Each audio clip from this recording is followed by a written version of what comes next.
Welcome to the Manuchehri podcast. Over the last 30 years, it has been my joy to assist humanity in aligning with their magnificence so they may heal, discover their natural gifts, and communicate with loved ones living on the other side. May you also experience delight while we dance in the powerful, intuitive world of energy. Let's get going.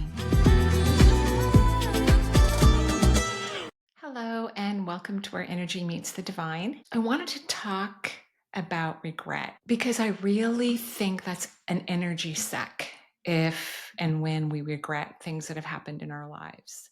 I think it's incredibly important that you, all of us, get to a place where you can value and appreciate aspects of your life that you wish hadn't happened. Because if we stay in this place like, oh, I wish that had never happened, or, we're like sucking the wind, our subatomic particles out of our beautiful bodies. And we need all of our energy. We need all of our subatomic particles to keep our body functioning well, to prevent disease. And I think it's just a waste of time. I think it's a waste of your resources. I don't think it's in your best interest at all. So I think it would be really important to make a list of anything in your life, no matter how long you've been alive, that you have regrets about.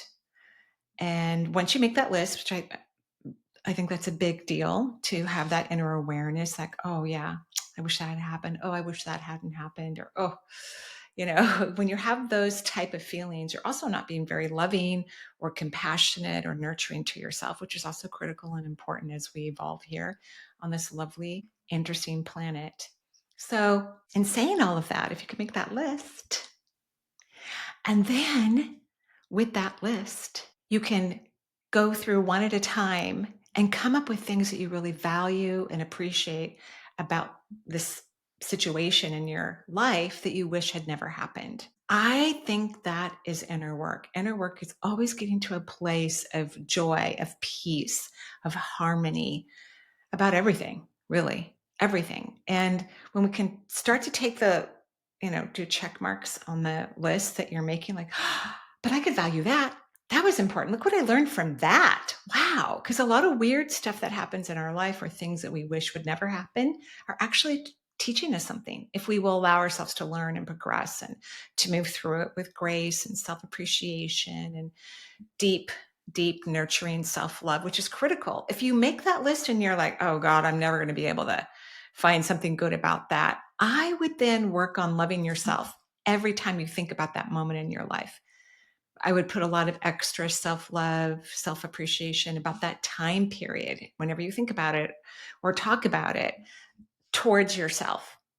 No one will need to know that you're doing it. You can just have this internal dialogue and conversation with yourself, because that's what's missing. That time in your life, you somehow see yourself in an unhealthy perception. You're viewing yourself in a terrible light. I believe everyone's doing the best they can with what they know. Seriously. And some people don't do inner work. They just don't. And we don't always know what we're going to choose in our life unless we're super conscious, that may make us surrounded by people who are not very aware or are lacking compassion. And maybe we were something like that in certain parts of our life. So regrets are a waste of your time and energy.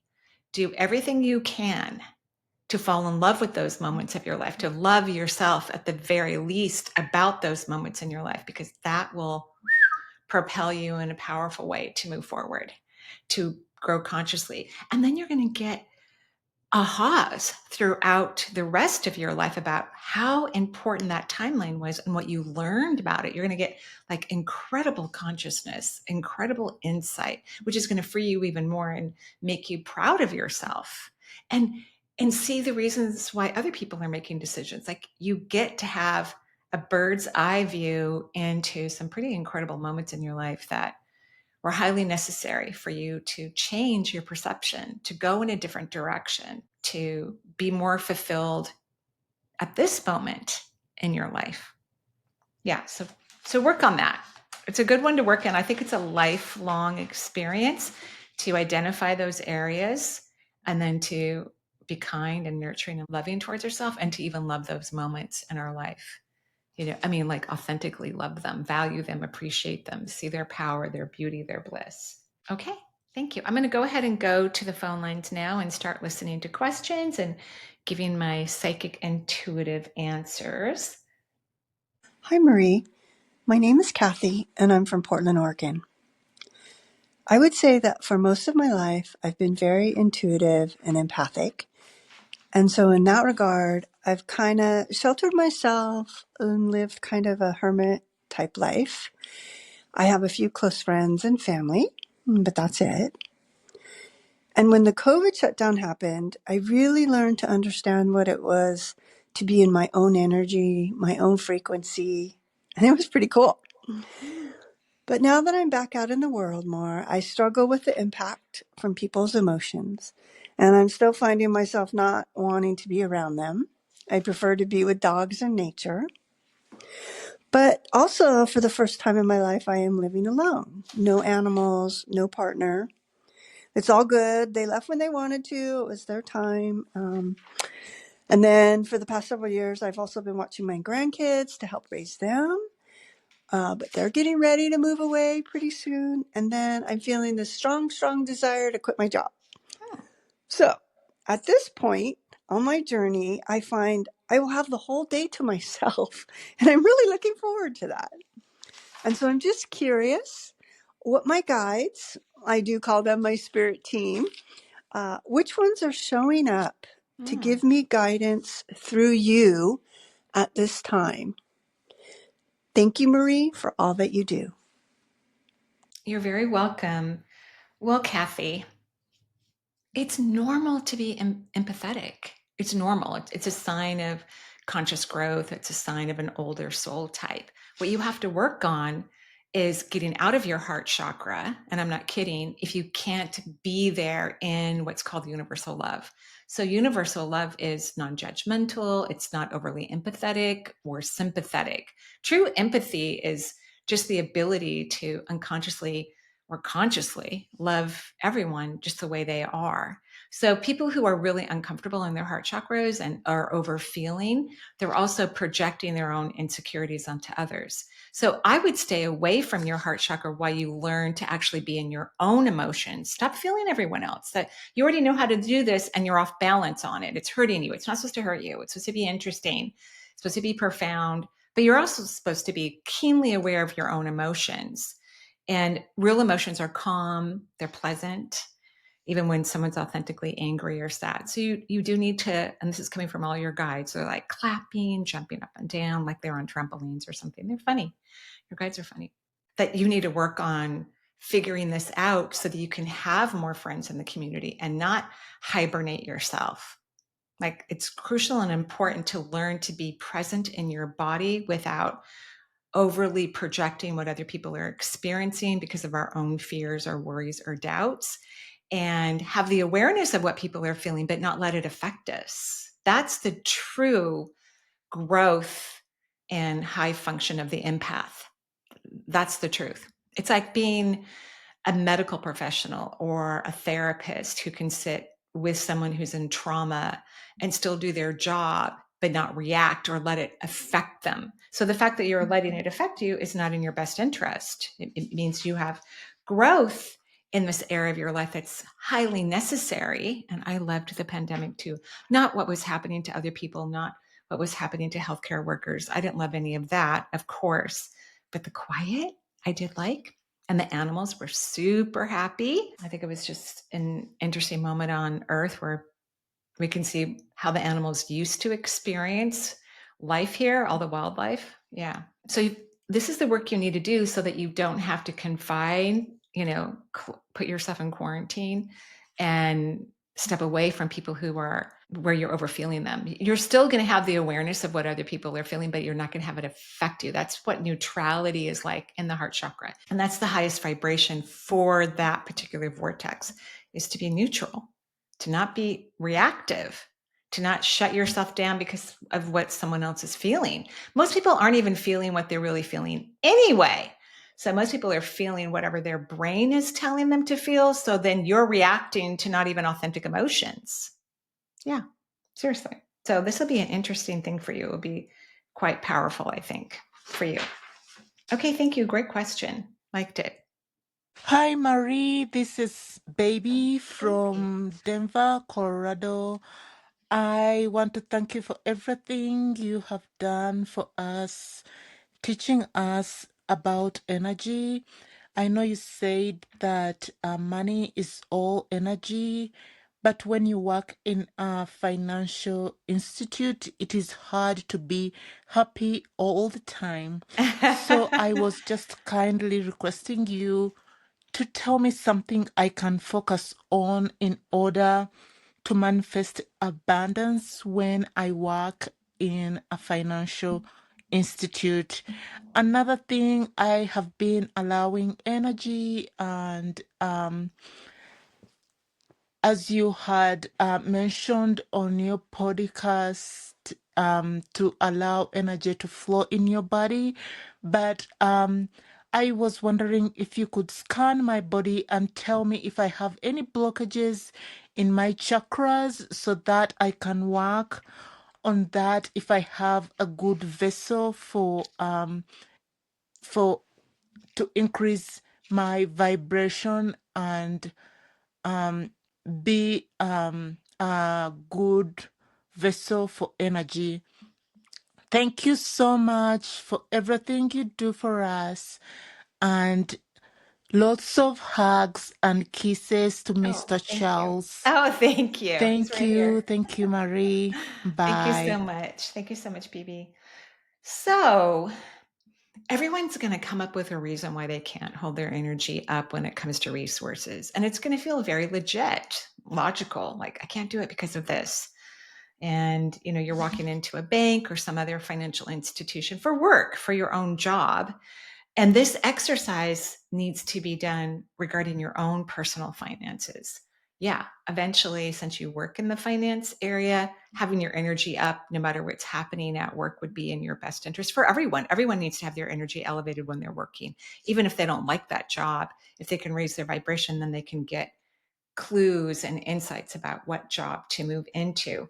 You really love the color green. I see like shamrock, the lucky clovers, right? And I see just that beautiful velvet green, like moss on rocks. So I would think about that, especially when you're working on your own personal resources, is to think about, feel, see pictures about green. I think that would work very well for you. Regarding your energy, most of it looks amazing. Like you're taking energy into your fourth chakra, your fifth, your sixth, your seventh. Lovely. Your first has a leak. And the first chakra also, it's about feeling safe. So if you could work on feeling safe, that will actually help resources, finances in your life. And maybe you could say to yourself, what if I'm safe? What if I'm safe? Just do some what if questions regarding that while you're thinking about green velvet. I had to move some patio furniture into the garage today. And I picked up this wicker ottoman that was outside. And it's been raining pretty hard the last couple of weeks, off and on. And there was already all this beautiful, like moss on the bottom. And it was such a beautiful green. I just loved it, but I was shocked how fast the moss grew on this cute little wicker autumn. But it's that color. It's that color. It's so pretty. It's very beautiful. Thank you. Great question. Great question. Hi, Marie. My name is Steve. I live in Southern California. Thank you for helping all of us with your gift. Back in 2002, I had a back injury that has made me suffer daily with back pain. It greatly affected my quality of life. In 2020, I was diagnosed with ankylosing spondylitis, an autoimmune disease of the spine. I also retired from work that year after my second knee replacement. I'm 62 years old. In 2023, I was diagnosed with chronic Lyme disease and mycotoxin illness. I'm being treated for both of these by an excellent doctor. Good. Can you please scan my body and see if there's any suggestions, advice, treatment that you might be able to help me with? I appreciate that. Thank you very much. Thank you. Thank you, Steve. I'm sorry you're having such a difficult time, and I'm glad you have excellent physicians working for you. the spine, right? So both of these health issues, are in the autoimmune disorder and then the back injury, they're all in your back. So, which so when individuals have spinal issues, it's because they are controlling. Now, there's two types of control. Some people do both. I don't think you do both. There's external control, which I don't think that you're doing, and there's internal control, which I do think you're doing. So people who internally control tend to be people pleasers, or they don't want to disappoint others, and so they will do internal controlling things to make everybody else happy or make everyone else feel good, or it's hard on the back, it's hard on the spine. So that's how disease can set into the spine, any type of disease, any type of issue, because they're not aligning to the will of the divine. Yeah, they're not aligning to the will of the divine. The other day, one of my kids said that she lives about 45 minutes from me, that she was going to come over with the grandkids, and the house wasn't dirty, but it was a little messy. And so I actually had to get somewhere. I had an appointment with some friends, but I'm scurrying around the house, unloading the dishwasher, just folding laundry, and I could hear my guides go, just go, just leave. Who cares? Just leave. That's an example of internal controlling, where I'm going against the true will of the divine.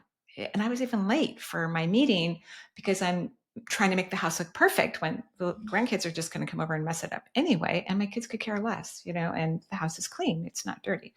So interesting enough, my daughter never came to my house that day. She went to the other daughter's house, and I met them there for lunch. So I want you to just start paying attention where there's stress, you're running around, or you're working hard to make sure everybody's okay, you're trying to please people. That's not good for your back. So that's number one. The other thing is, you do have a leak. You have a lovely third eye, by the way. Lots of people have gorgeous third eyes who listen to this podcast. I should probably, for every person that I read, like, BB, you have a beautiful third eye, lots of energy running into the back of your third eye. It's gorgeous. So you have a lovely third eye. You're very intuitive. You do have a leak, and this is not my favorite combination of chakra leaking, especially when people have health issues, because it can make it more difficult for you to overcome those health issues, because these two chakras, the fourth and the first, bring in, or are meant to bring in, a huge amount of subatomic particles, and everything requires energy to change. In order for health to improve, you have to have enough subatomic particles in your body to even get the immune system to start firing, to even get medications to start working, or supplements. And so you need to work on being receptive. And people who overgive, or are too nice, or are worried about making everyone happy, are not great at receiving. They're just not.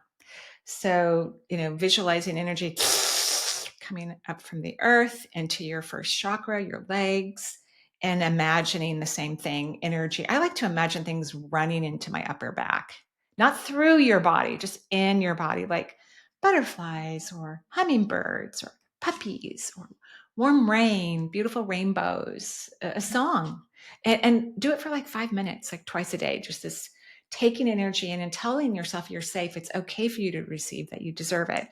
And if your doctors don't have you on, if it's appropriate, because there's some pharmacology medications you cannot take with serapeptase, start taking serapeptase. It's great for Lyme's disease. It helps with joint issues. I take it every day, but you can't take it with anticoagulants and probably other things that I don't know about. So it's always wise to ask your physician, and you already see your doctor regularly. So, and maybe you're already on serapeptase. That would be lovely. Okay. No more controlling, no more inner controlling. Let the house be a mess. Okay? Okay. I'm talking to myself too when I say that. Stop cleaning. Who cares? All right. Thank you. Great question. Hi, Marie. This is Annie from Northern California. I just want to say I'm a huge fan of your show. I'm a huge fan of you. And I found you on Next Level Soul, which was Alex, really cool, because I feel great. like I'm a very positive person, and it was really refreshing just hearing such a positive person all the time. But anyhow, I'm calling today because I have 3 things that I would like some guidance on, if you can dial in and help me with these things. So the first thing is my mother. The second thing is my marriage. And the third thing is my career. First, I'm a Gen Xer. My mother's a baby boomer. She had a lifetime of partying, alcohol, drugs, probably pretty much, and my father in their entire lives. They didn't take too much responsibility, and other family members kind of helped pick up the slack with my Well, that's brother and nice. I. That's nice. Borderline and probably neglect, maybe abuse.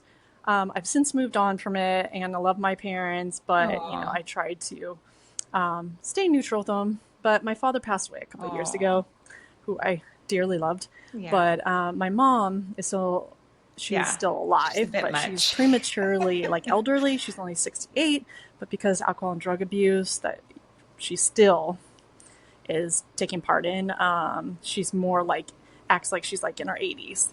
Yeah. So recently it's been really hard because I've tried to get her into rehab. She walked out of rehab, and I kind of organized her finances for her. And I just have some resistance. I don't know why. Like, she acts like it's my responsibility to take care of her in a way. But it's hard for me because she didn't quite take care of me when I was a child. Yeah. But anyhow, I still feel like it's my responsibility. I don't Yeah. know if I've got karmic Yeah. You have something with karmic. this. Yeah, I karma. don't know.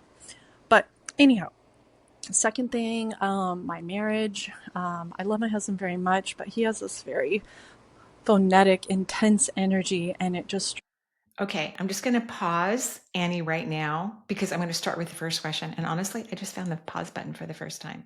At least on this part of they don't let you really pause on Riverside, but on the recordings you can, which is really, really interesting. So, first of all, you're right. The karma is that you need to learn to say no. Your mother's already made it very clear. She doesn't want to change, doesn't want to go into rehab, doesn't want to stay there.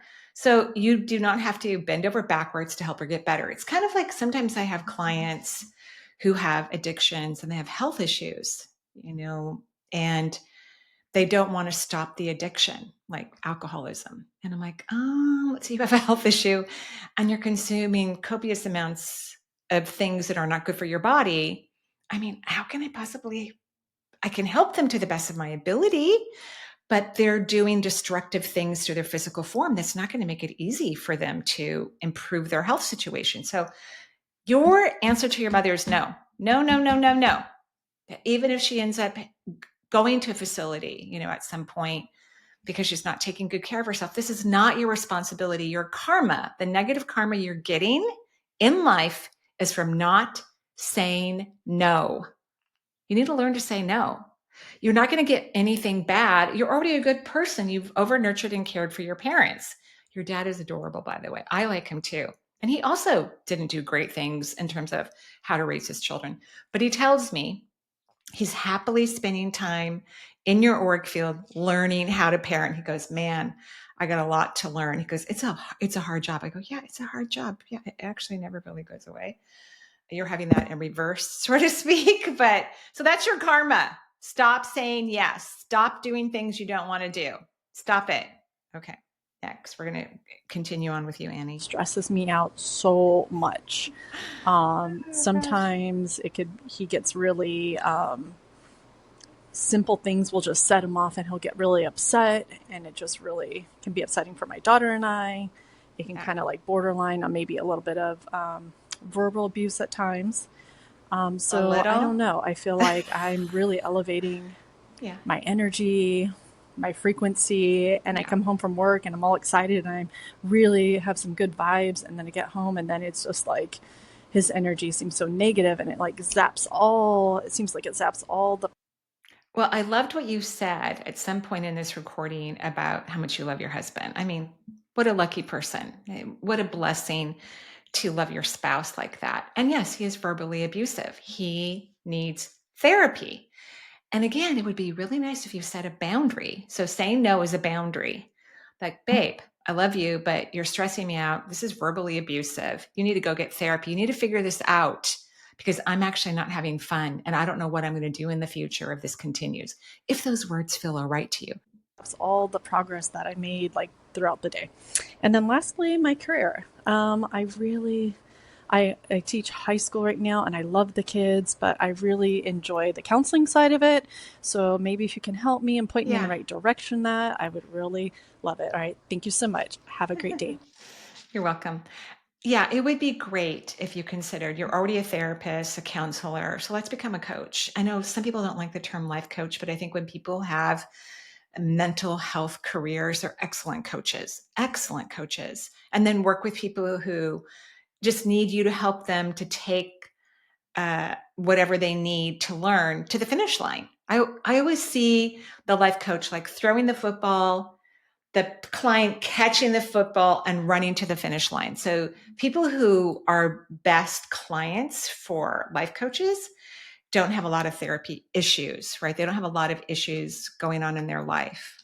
Like they're emotionally stable for the most part. It doesn't mean they don't have some issues, because otherwise they probably would be able to flow through this one thing that needs some focus on, but they're ready, able, happy to do the inner work. I think that would be a more enjoyable experience for you. And then you could start to use some of your other gifts and abilities that are beginning to open up for you. And not high school kids. No, not high school kids. So got a lot of no's to be saying. A lot of no's. Sounds great. I'm excited for you. Lovely. Hi, Marie. This is Nancy from Wisconsin. It is March 15th, and my father passed away just about a week ago. Oh. I was hoping that you could ask him to tell you something that only we would know about. Oh. And I want to say thank you very much for everything you do in our world. Of course. It's greatly appreciated. Thank you. It's my pleasure. So I'm going to tell you everything that I hear, see, or feel. And I keep cracking up a little bit because a friend of mine, someone that I knew when our kids were young, like we, hung out because our kids went to the same school and played on the same soccer team. And years ago, I hadn't seen her for a while, and she came in. I didn't know her parents. I'd never met them. And her dad had passed. And I asked her, so did your dad pass? She goes, yeah. And I just kept seeing this guy making pancakes. And she burst out crying because that's what he did. That was one of the things he did to nurture the family, was to make pancakes. I'm not necessarily seeing pancakes for you. I'm seeing that interaction. Maybe pancakes is related, because this interaction happened years ago, probably 14 years ago. I am smelling popcorn, and I'm feeling a comfy couch and maybe watching TV or a movie. I just feel this relaxation, like maybe it's family night or something you and your dad love to do. That's what I'm smelling popcorn. Can't stop smelling it. So it's food related. But what's most important, and a lot of people don't understand, is that when people cross over, what they want to do more than anything is help you. So people who cross don't need help. They already don't have a body. They don't need money. They don't need to procreate. They don't need a job. They don't even need a structure. They don't need food. So they have a lot of things taken off their plate. And yet many people who cross over have a bigger perception of what their loved ones are going through and what's happening in their life. And so they want to help. That's really what they want to do. They may wish that, this, or the person I'm reading for, like you, may wish that I get to see the present that their family member gave them, like a goldfinch or something like that. But the person on the other side doesn't care about that. They can feel your connection. They know that you love them. They believe that to be multisensory is normal, and they just want to help you. And your dad just wants you to be the black sheep of the family. That's what he wants. He wants you to be the black sheep of the family. In other words, don't follow the rules. Don't follow the family rules. Make your own rules. Be your own person and have fun with your life. That's what your dad wants. He wants that more than anything. Okay? That's what he wants. He wants that more than anything, is be your own drummer, follow your own beat, and make yourself incredibly happy. That's what he wants for you. Okay. Thank you, everyone, for listening to the show. And I'm currently teaching classes, one on the Shift Network, how to translate medical into intuitive knowledge. We just had, I believe, our first class was very fun. So the next one's tomorrow. I teach all my classes live, but then they're recorded. So that if you can't catch a class or the time zone isn't working for you, you can always watch the recordings. And then I'm teaching a class about embracing self-love, super fun, and a 12-week coaching course on how to prevent and to heal disease. Very fun class. I feel like we're doing a deep dive into the processes that I use in helping people heal. Have a beautiful day. All my love to all of you. Charles says goodbye too. Bye-bye.